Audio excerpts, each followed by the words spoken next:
is a style of black letter script first used in the German states in the early 16th century. Fraktur lettering is broken or fractured into disconnected and angular parts.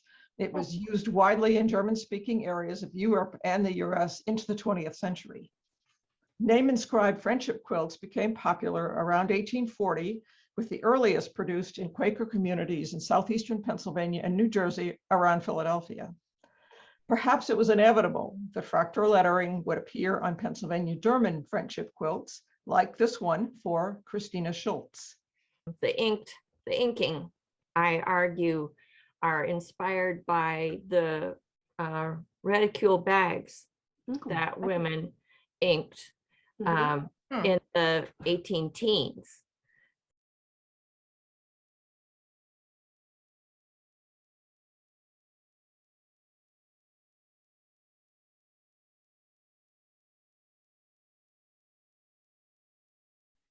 That symbol has not always symbolized evil.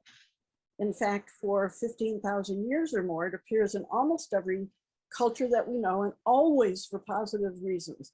It comes from the Sanskrit word swastika, and it means good things, good fortune, long life, prosperity. It appears on temples, on walls of people's homes. It just shows up all the time. What happened? This is what happened. The monster came along and brought along with him too many German people and decided to co-opt the symbol. They had some crazy idea that it had come from India and meant white warrior. And so they took it on as a symbol, co-opted it and corrupted it.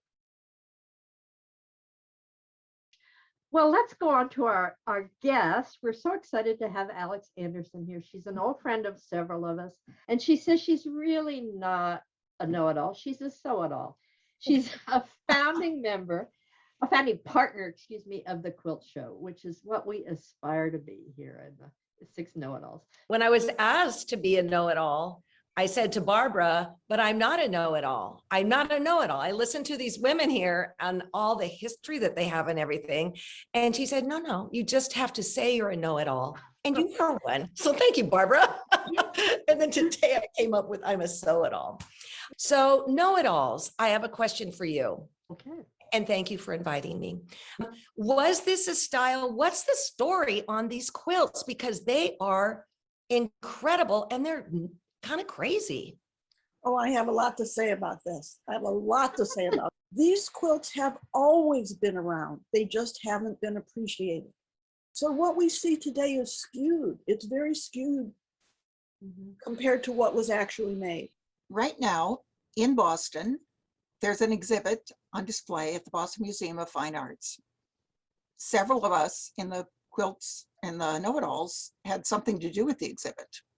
Now, last week, Tara Miller took a camera to the Boston Museum of Art and had 2 hours of time there alone in the galleries and interviewed the curator and looked at all the quilts on display. And there are these 2 quilts that come from the Sears quilt contest. So here are the 2 quilts. The Spectrum on the left by Edith Matthews in 1933. The quilt on the right is, like I say, one I owned, and it was entered as an original design, but it did not win a prize.